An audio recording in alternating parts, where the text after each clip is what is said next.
स्वागत है आप सभी का हमारे चैनल पर।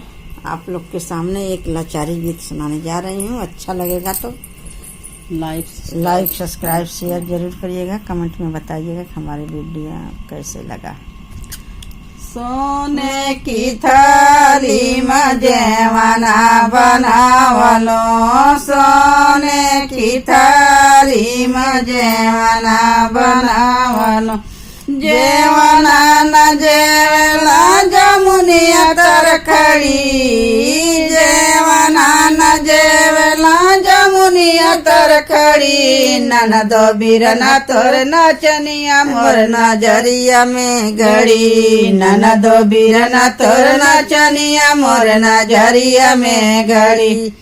जान जल गड़ुआ गंगा जल पानी, जान जल गड़ुआ गंगा जल पानी, पानिया न पिए जमुनिया तरखड़ी, पानिया न पीले जमुनिया तरखड़ी, ननदो बिरना तोर नाचनिया मोर नजरिया में गड़ी, ननदो बिरना तोर नाचनिया मोर नजरिया में गड़ी।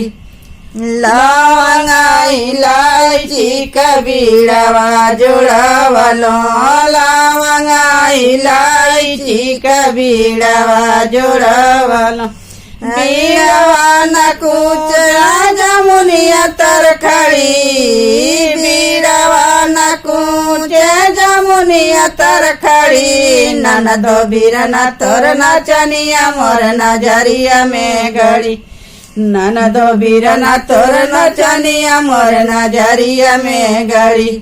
फूला चुनी चुनी से जिया लगावलो, फूला चुनी चुनी से जिया लगावलो, से जिया न सोवे जमुनिया तरखड़ी, से जिया न सोवे जमुनिया तरखड़ी, ननदो बिरना तोर नाचनिया मोर नजरिया में गड़ी, ननदो बिरना तोर नाचनिया मोर नजरिया में गड़ी।